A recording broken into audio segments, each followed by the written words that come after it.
Look at. Oh my gosh. It's Andrew Shayde, and he has on suspenders like he did in his first episode. Both episodes. I wore them in my new one too. Oh, you just gave away a secret. No, total secret. Yeah, I brought them to Africa the second time, and they were going through my clothes, the producer trying to pick out what I was going to wear for the beginning. And I was like, now I did wear suspenders on the first one, so I brought some just in case. And they were like, you're definitely going to wear them again then. Are you impressed? I remember that. I am, yeah. Because I'm totally obsessed with you. Hey, everybody, it's Malu Beyonce and Debbie V. And we have a special guest. It is Andrew Shayde. Ready? Okay. I'm so excited. Let's go. Let's do this. Let's talk about some fun stuff. Okay, yay!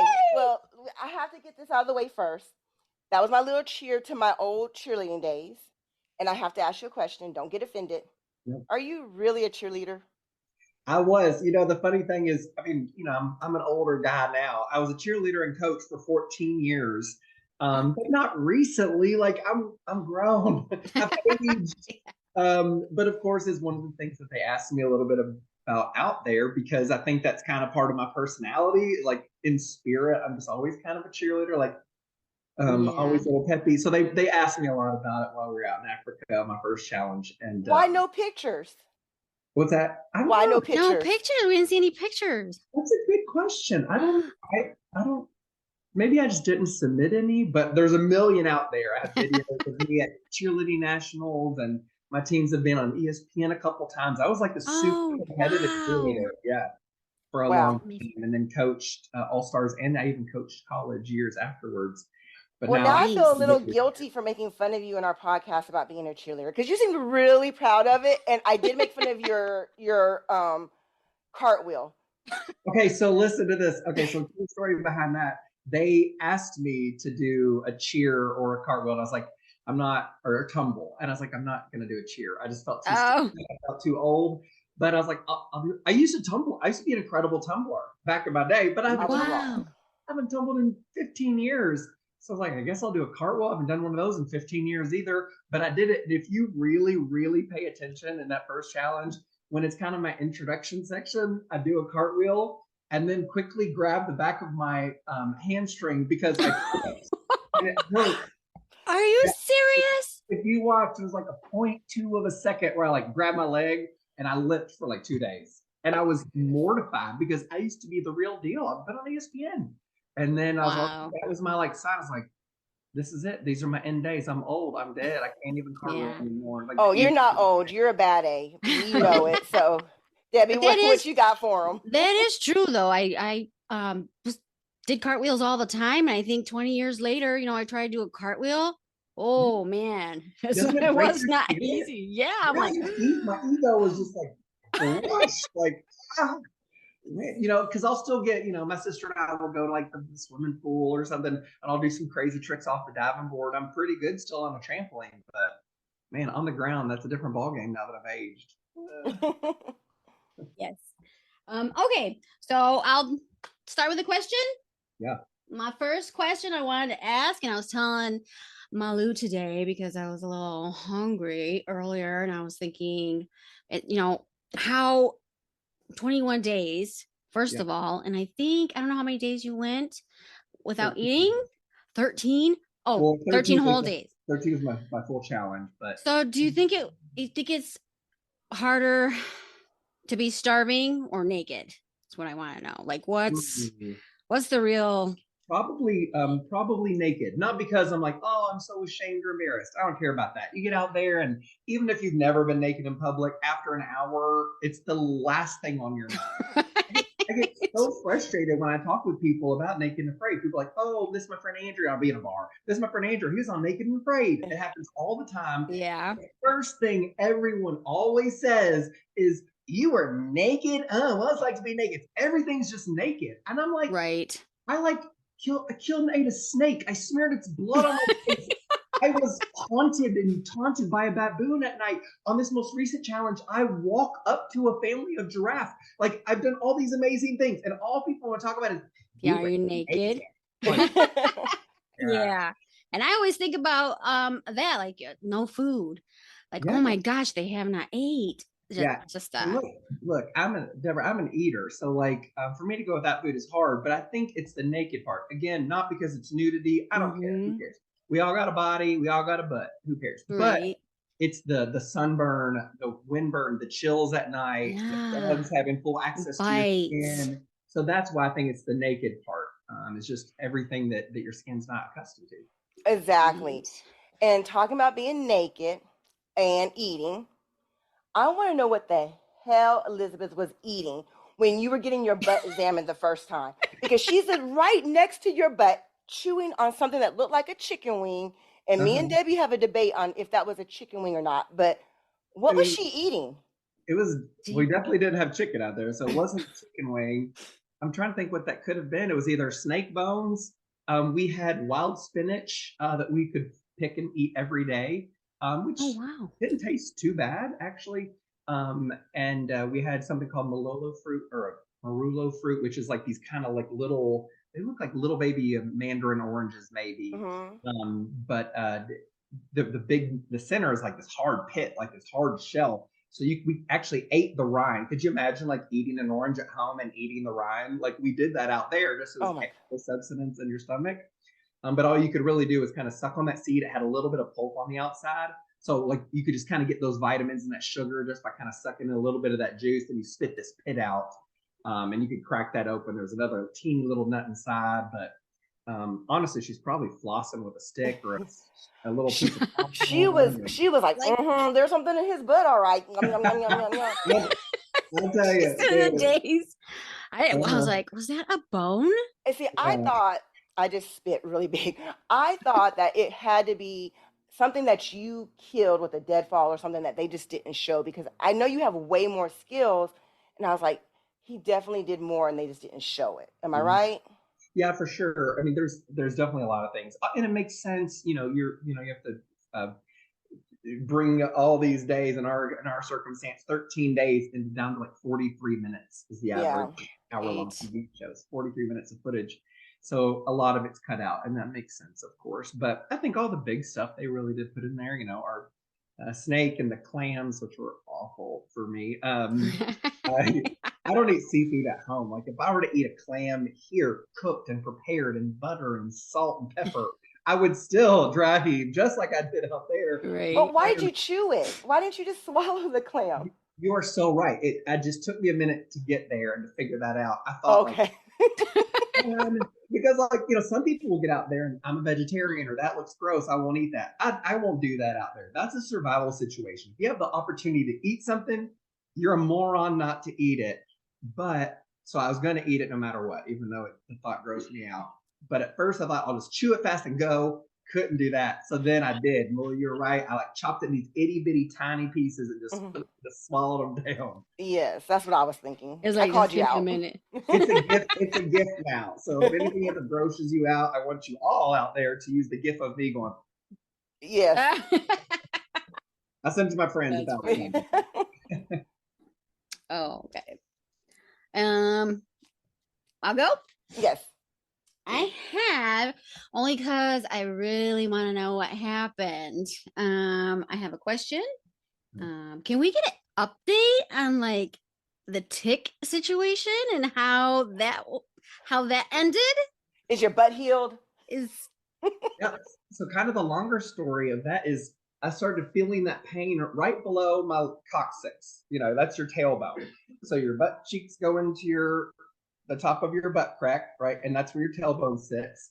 And it was really at the top of that. So people think it wasn't my anus. It wasn't my butthole. It was right below the top. It was at the very top. So it didn't touch the really sensitive skin. Man, we're getting personal on this. And but I felt sore pretty early on, and I actually had Elizabeth look at it, my partner, after a day or two. She did at the time at-home care, so she would go in to work with the elderly in their homes, and so she's nice. all kinds of things, and she's a total badass. And she and I, when you're out there, you and your partner get so close so fast. Out in the world, I've been with my boyfriend for over 2 years. I still will not fart in front of him. I won't do it. I just won't do it. But out there, I'm just like letting them rip in front of Elizabeth, like, who cares? Because we're disgusting. And so who cares when you're out there? But so she actually checked me out and said it looked like a bed sore. And then the medic checked it out and said it looks like a spider bite. And then Oh. days later, it continued to hurt. So the medic looked again and said, there's ticks, 3 of them. And I think I actually got bit by a spider, which softened the tissue, which released, I don't know, human smell. And the ticks were like, we're moving in. And that's what I Oh think, my gosh. which makes it worse probably. But then afterwards, they had to lance me open with a scalpel and scrape out the infection, which is I just like, figured, yeah. yeah, I'm like, yeah, he it's had more just done. Yeah. yeah, it's just like I compare it to getting a bullet cut out of you if you were shot in the Wild West, right? You just lay down. The medic literally told me, get a stick, bite down on it, because this is not going to be good. And Yeah. I was like, oh, like I didn't know it was going to be that bad. And it was. It was the most painful thing you could ever imagine. I actually think I did a good job of like keeping myself composed because most people would have jumped up and run away in the jungle because it hurt so bad. But once he kind of got it scraped out, it felt fine. It relieved that pressure pain, and I was like, "All right, let's go. Let's go to day 21. I'm ready to kick some butt." We wonder why Um, you didn't argue with them, why you didn't try to stay. I did a little bit. Something that they don't show. But you're told at the beginning, medic has full say, and arguing will not help you ever, unfortunately.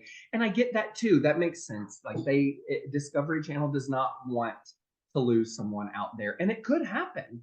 That's why the medics are there. The environment can be dangerous, so I absolutely understand. I hold no remorse toward my medic or Discovery Channel. I don't want to die out there either. I want to come back and have another adventure, which I did. Exactly. And we're so happy you did. Awesome. Well, let's see. What's worse, you think? EJ getting surgery on his testicles or the tick extraction? What you think is worse? Um, Yeah. I'm gonna go. I think I got him beat. I think it was getting cut open. Now he was sewn closed. Right. Those are features. It wasn't easy. It wasn't painless. Trust me, that was brutal. And actually, on his very first challenge, he'd have a super painful lancing on his foot. So EJ is no like. I think EJ and I are maybe neck and neck on this pain threshold. There's been all kinds of injuries out there, but I do think EJ and I are up at the top tier of that for what we actually have to go through. He's a beast, and I love him. But yeah, I'm gonna give it to you because you're right. Cutting open and closing are two different things, yeah, and us being women, things coming out, we know that's harder than just sewing something up. So yeah, I'm gonna go with you. yeah. They're both Don't feel sensitive EJ. areas. Yeah. Totally very sensitive. Yeah. Oh Oh my my gosh. goodness. No, It's no, no. it's so frustrating because then after all my experiences out there killing and gutting and eating the snake and all these fun things I did, stared down crocodiles, things you didn't even get to see. And the one thing that everybody knows me about is, oh, you're the butt tick guy. Like it literally that night on Twitter, hashtag butt tick went viral for a little bit. I was on E-Pop News and a lot of those entertainment news shows basically saying, Oh, what a dumbass for going in the wild and getting ticked in his butt. Well, that was actually of all one of things, my yeah. next questions, and it was supposed to be Debbie, but this goes right into it, and then I'll let Debbie go. Do you think you were robbed because they focused so much on the butt tick? Because, or are you happy with it? Because it was great TV. It's hard to. I'm all about telling the story. I signed up for this. I signed up for whatever happens out there. I understand that could be on TV, and I'm fine with that. Um, I do wish every once in a while, which you all have done tonight, and I love y'all for that. Ask me about other parts of the challenge and Yeah, not Yeah. yeah. um, but I get it. I mean, I watched it and I watched it like this from home. I knew what happened. I tried to brace my family for what they were about to see on TV. But was my funny story is when I finally got home from Africa, which was a big to do, anyways, because airports were closing and COVID was hitting at the time that we filmed. Oh. I got home. My parents picked me up at the airport and brought me home, and they had ordered my favorite meal, and we were going to have this like sit down like family. I'm home. What happened? And so my mom, who was a former nurse her whole life, my whole life, so let me see the tick bite. Let me see it. And I was like, no, you're not gonna see it. And you know how moms are. She's like, get up, let me see it. So I Yes. stood up. She pulled my drawers. I had just showered. I was clean as could be, and she pulled my little drawers down and became a nurse. I was like, get out, weirdo. She's like, no, it looks fine. That's fine. My country mom. I was like, oh my. But that's why you're so great. I mean, I'm serious. Aw. Parents like that is what makes kids so great. So props to your mama. She would have made sure I was okay. That was out of love, but I was just embarrassed, turned red. Oh my gosh. What did your dad say? Because your dad would be like, Debbie loved that in the video. Was he proud? Oh yeah, when you said, "Son, why are you naked?" Which he really did say. He was super proud of me, and especially after actually finally get to see the episode. He's very cool and collected. He's brilliant, smart. But he came up to me, he's like, "I'm so proud of you," and he got me this shirt. He got me this shirt made that I still have for the rest of my life. It says "Badass like my dad," and he gave to me, and it was worth $1 million to me. Oh my goodness! I'm sorry I took your thunder, Debbie, but I just had to ask about that. Go ahead. That's okay. Well, I had one serious question. I had also seen, along with the comic book writer, that you're a director at the shelter for you shelter. Yeah. I find amazing. I so applaud you for that. And then you mentioned in the interview on the news, you just for that moment you could see you could feel their struggles and what they go through. Do you think that inspired you out there to like want to try to make it till the end, or in any way? I mean, if anything, no, I'm not comparing signing up for Naked and Afraid to being homeless. Those aren't right. the same. But what I meant was, to be at the whim of all the things around you that you can't control. Right. And kids that are homeless. If you don't know, I run an emergency shelter for kids in Central Kentucky, and I'm a development director there. So I kind of do grants and fundraising events, but the kids are around all the time, and they're goofy and fun and awesome. And but when you're sleeping on the ground and you realize that, oh no, it's going to be a cold night tonight, or the rain's coming, or this, like it was a series of fears that I've never had before, because I sleep in my warm bed under this with the heat on. But all of a sudden, those elements that these kids and anyone who's experiencing homelessness faces all the time, that was eye-opening to me, because if you're not able to sleep because it's cold or raining or this or that, man, that lack of sleep will mess you up, and do it real fast. It's one of the things that I think Naked and Afraid doesn't touch on enough.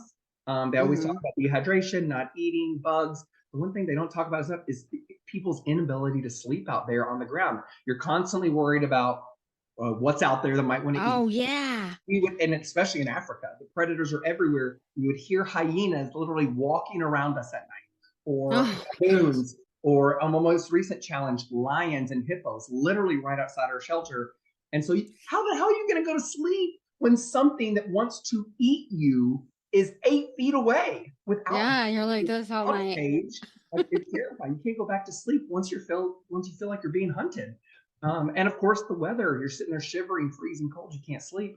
And anyone will tell you, if you've ever had a night where you were stressed out or something else was going on, you just couldn't sleep, that next day you were foggy. But then try to do it 4 or 5 or 6 days in a row, and you literally start to hallucinate or see things or sink into depression, maybe like you've never had ever.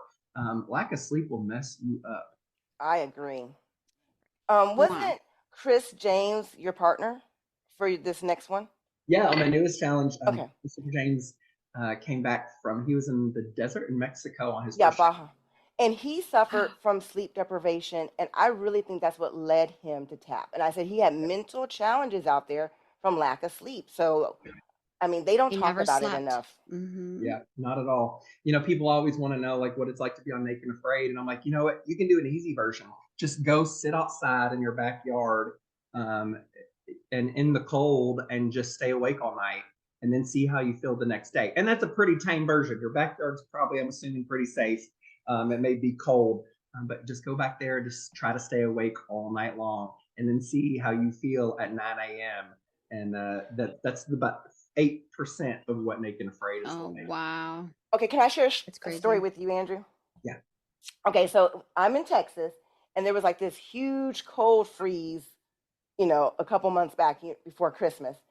And I wanted to go to the gas station to fill up my gas container for my generator. And it's freezing, and I'm out there, and my hands are freezing, and this is right after Frozen, and I could not get the gas container off. And there's no one around. Finally, two guys show up. One guy goes inside, and I ask him, "Hey, can you, help me take off this gas lid?" And he looked at me and he said that he didn't speak English. And then I started trying to explain to him, I'm so freezing, my hands, I can't feel. I'm trying to explain to him in English, what I needed. And then I said, "What am I doing? I speak Spanish."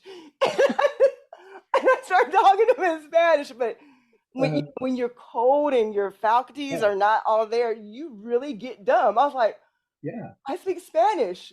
Right. I noticed that, when you get to see your challenge finally on TV, the clips that they use, just like words that we use, or I would stutter over something, or somehow I would phrase something like I would never say it that way at home. But it's because your brain is operating much slower than it normally does. So sometimes people say something goofy or get a word wrong, and it's not that they're uneducated or what, it's because your brain just literally fires on only a few cylinders out there when you're malnourished and not sleeping good. Oh my goodness. And I was only Man. outside for 10 minutes. I can't even imagine being outside for 21 days. Forget that. Uh-huh. Armchair survivalist, right, Debbie? Yeah. Yeah, they did show a day too. You could tell like um things were getting to you guys, Oh yeah. eventually. And I don't know what happened that day. And I told Malu, and I'm like, it looked like a rough day. Like you guys even looked more dirty or covered with dirt. I'm like, they had a stressful day Right. I when don't they went to that clip. I was Yeah, like, and I don't oh, have notes, but Andrew, I want to give you props because what she's talking about is when Elizabeth said something like, "My mother could do anything; she's a bad A," oh, that day. and you were like, "So can her daughter," and it was so Oh touching. yeah. It was And I awesome. mean, that Yeah, y'all have a lifelong friendship, don't you? absolutely, for sure. I would trust her with anything. If she, I don't know how to put that word. If she had a knife to my throat, I would be zero worry. I would literally trust her with my entire life, forever. And that is an Awesome. incredible experience out there, especially because not everyone gets that. I know everyone gets out there and doesn't always get along. Um, Right. I was blessed to get along as well as I did with Elizabeth, and we both had down moments for sure. I remember on day 3 or 4, she was kind of laying down, and I said, "Hey, I know what you're feeling. I'm feeling it too." Because in some of the earlier days, your body kind of goes into this shock when you're eating at home and sleeping in a comfortable bed, and then all of a sudden you go out to the wild. Sometimes on these challenges, day 4, 5, and 6 are way harder than day 18, 19, 20 because your body is in this shock. It's in this Oh fight, yeah. right? We're not eating, we're not sleeping. What's going on? And eventually you kind of like calm down, and then you can ride that out to your end of your challenge. But it is often said by a lot of people that have done this challenge that days 4, 5, and 6 is when the most people are like, I want to tap out and out. And it's because that initial shock on your body. And I know one time she was struggling kind of in one of those days, and I said, "I'm with you. You're not alone." I said, I'm going to give you, 15 minutes and have all these feelings, and then I want you to get up. And we got work to do. Do you hear me? And her face was covered, and she was like this. She was holding on. I Oh. was like, "All right, girl, we got Oh. you."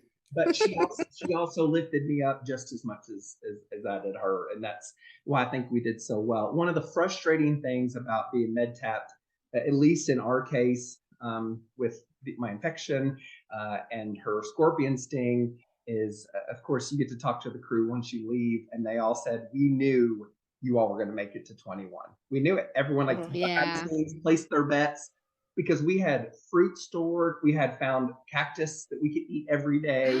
Wild spinach was growing during that season in enough abundance that we could find it every day. So we knew we were going to make it to 21. And that And and that was one of my questions. Without, the ticks or the scorpion, do you guys think you could have made it held out?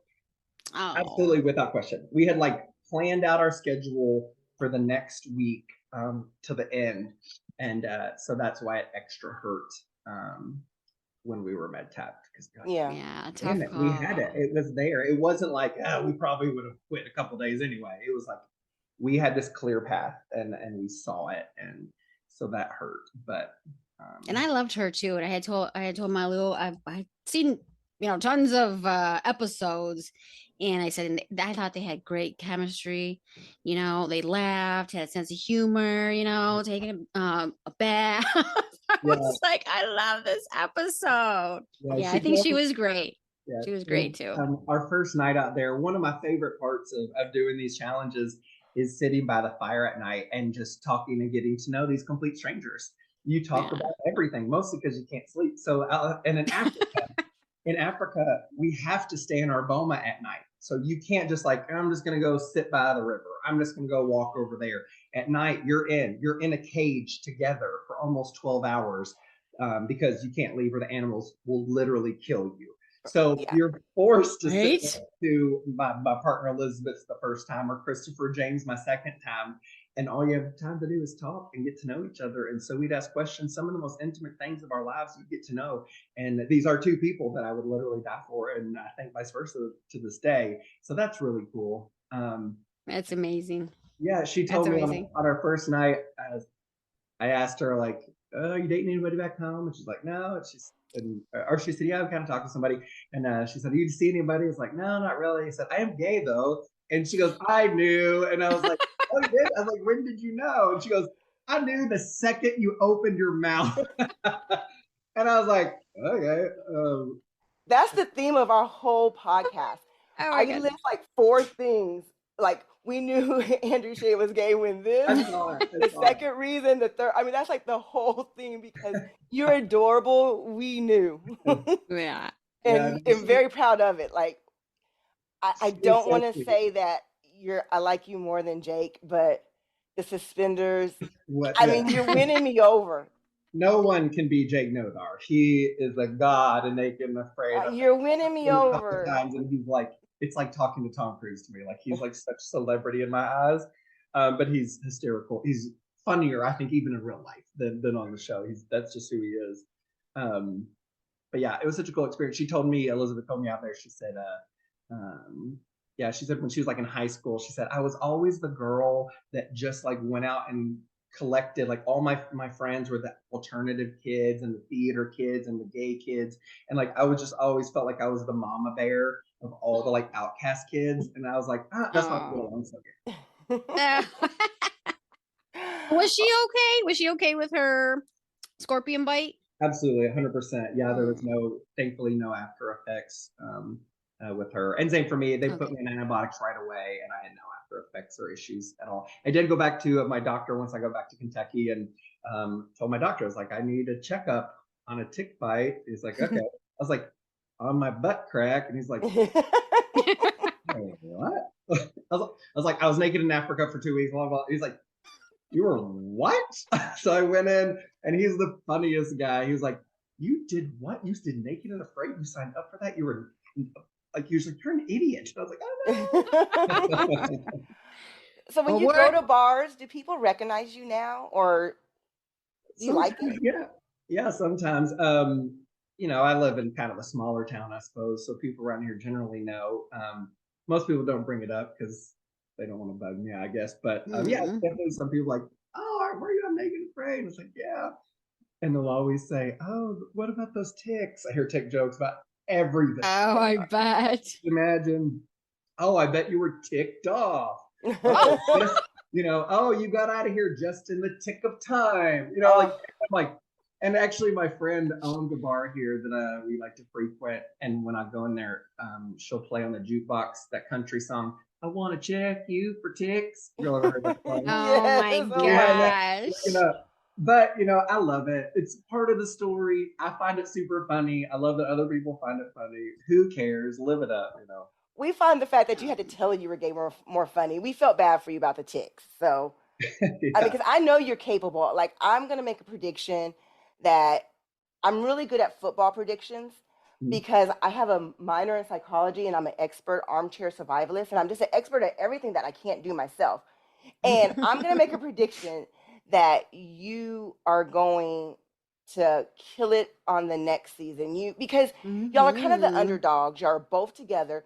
Y'all both have a mission, and your self-esteem needs this win. Nothing's going to hold you back. And you're with a bad A. You have two bad A's who didn't get to show off what they had the first time.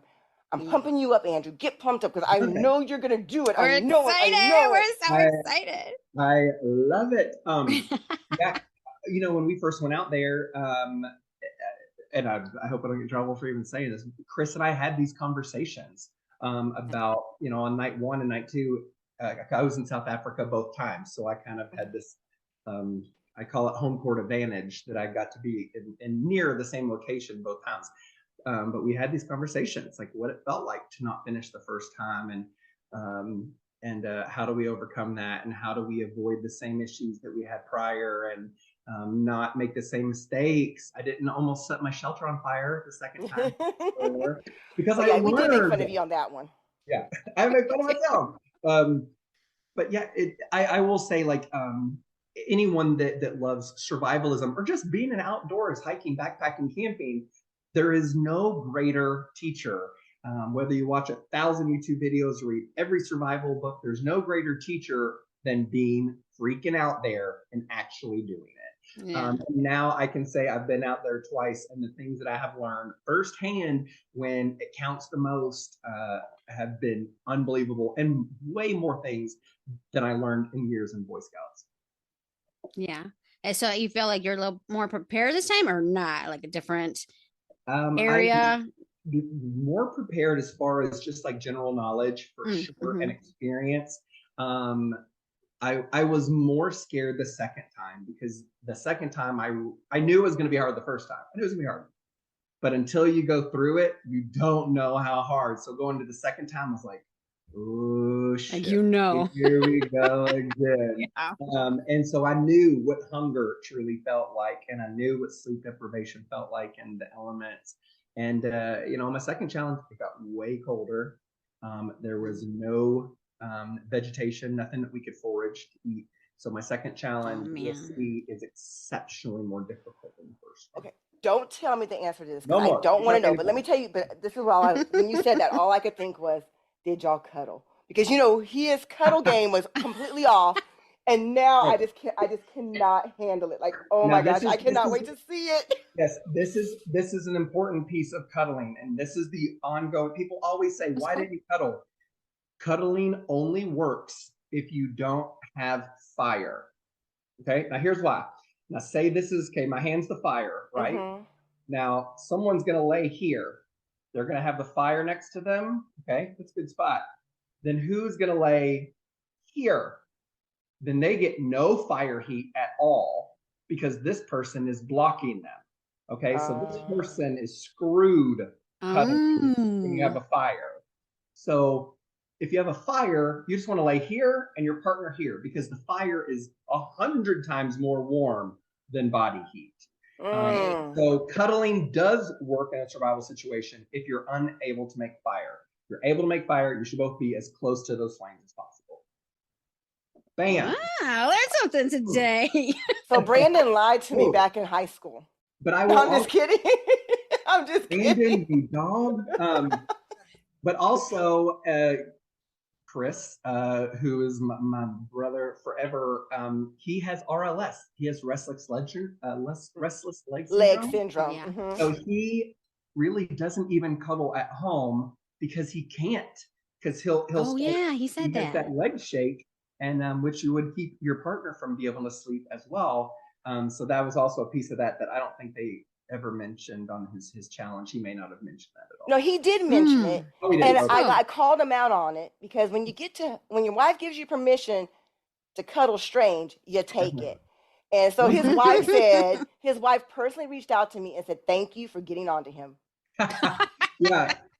But Chris and I had this conversation too. If the situation calls for it while we're here, we are going to cuddle. And he said, absolutely. If that's what it takes to survive, we're going to do anything. So he's not above it. He doesn't think it's stupid. He just has to do it if the situation requires it. He's ready to do it. Well, great. Well, thank you so much for this time. Debbie, you have anything else? I have one more question, but I'm going to wait till the very end. I do have one more question.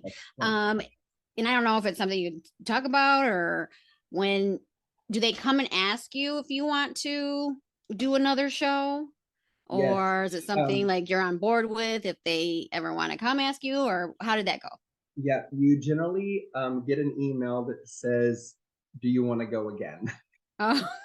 And then when you open that one, it's like, whoop, and you see it and Oh. read it, you just get kind of lightheaded. It's kind of jobs like, oh God. What did your partner say? no. Was your partner like, do it, do it?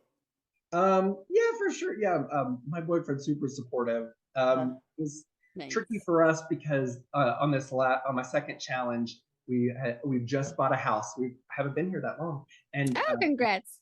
thank you.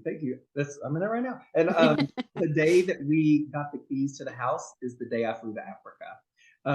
So we had all of our belongings that we'd ever owned, all our furniture, all of my crap back here. All of it was in a truck out on the street. And he had to drive me to the airport, then get the keys and move all of our stuff in, decorate. Oh my goodness. And he moved here from another state, from Nashville. And so all of a sudden he's in a city he's never lived in a state he's never lived in. And I leave him for a month. And so, and my friends, my family, my parents, people came and helped, of course. But he's sexy, by the that's way. awesome. That's so awesome. I have checked out your social media, and y'all need to make sure that you follow Andrew because he's hot. His boyfriend is hot too. I've checked out the pictures. He's laying over here on the couch right now. He is up to par. I give you my thumb and my seal of approval because I was like, oh, check him out. Look at his outfit. And that's what I want to know. How do y'all get your style? Because I have no style. And you and your boyfriend are just styling it all up. That is not true. First of all, your shirt is cute as can be. I've been wanting to comment on that. Thank you. I love it. I'm actually a terrible dresser. So so this is a true story. I'm going to go to wrap up. So we have all kinds of friends here. A lot of my friends are like hunters. I have like my redneck gay friends where we can hunt and go to the lake. But then I also have my fancy gay friends, and I'm not really a fancy gay. So I call them the Gucci gays because they wear Gucci and Prada. And I was like, they're Gucci gays, but I'm like an Old Navy gay. Like I don't have fancy clothes. So like I have 2 news interviews tomorrow morning, and I'm already like, I don't know what I'm gonna wear. I got like 3 t-shirts and you always look good.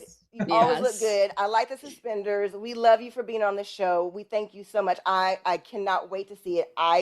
I'm going to put it out there again. Very excited. On Valentine's Day, I'm going to put it out there that by the end of the next show, when they show it, I believe that Andrew is going to be a freaking legend. I just know it. He's going to make history, and he's going to be a freaking legend. Him and Chris. And we can't wait. It's the power of both of them, and I believe it.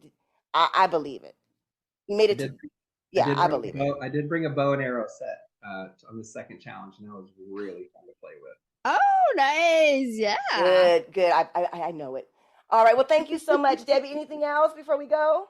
Nope. I think we're good. Thank you so much for meeting us. It was great talking to you. Thank you all so much. Thank you so much. And good luck with your interviews tomorrow. And I just cannot wait. I love you. And this is Oh Heck Nah. And thank you again for Andrew Shayde being on the show. Peace. Peace out. Thank you so much. Y'all have a good one. Thank you for doing your Valentine's Day with us. Thank you. Happy Valentine's Day to you both. Yes, happy Valentine's Day. Bye. Bye.